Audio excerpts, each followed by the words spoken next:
தித்திக்கும் திங்கள் அழகு தமிழ் கவிதை கழகத்தின் காலை வணக்கம் உங்கள் அனைவருக்கும். நேற்றைய தொடர் கதையின் தொடர்பு தொடர்கிறது. என்ன நடக்கப் போகுதென்று தெரியாமல் திகைத்து போய் அமைதியாக இருந்தார் அல்லவா மன்னர்.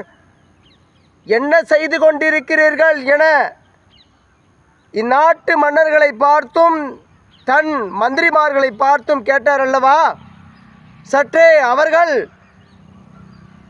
சொல்கிறார்கள், வஞ்சகம் செய்கிறோம், நீங்கள் எங்களுக்கு செய்த தண்டனையால் நாங்கள் உங்களை சிறைபிடித்துள்ளோம்.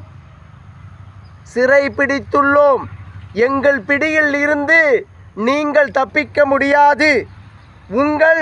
நீங்கள் ஆளும் தேசங்களும் எங்கள் கட்டுக்குள் வந்துவிட்டது என அவர்கள் சொல்கிறார்கள். என்ன நடப்பதென்றே அறியாமல் அங்கே இந்த அனைத்து நாட்டையும் ஆண்ட மன்னர் கைதாகிறார். சிறைக்கு கொண்டு செல்கிறார்கள். என்ன செய்ய முடியும் என திகைத்து நின்றவர் எதுவும் அறியாமல் சற்றே அவர்களிடம் ஒரு 5 நிமிடங்கள் ஒதுக்க முடியுமா என கேட்கிறார்.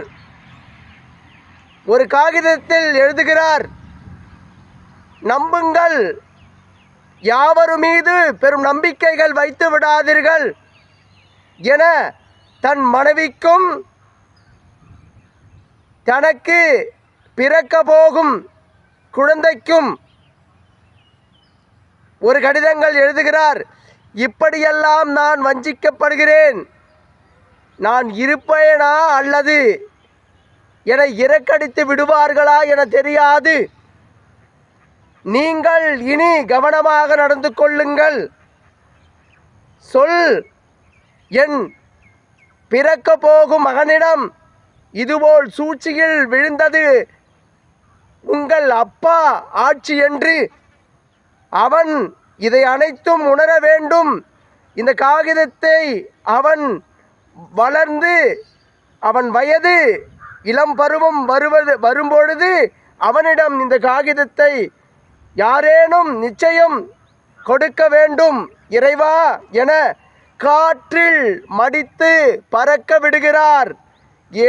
அமைதியாக இவரும் சிறைவாசம் செல்கிறார்.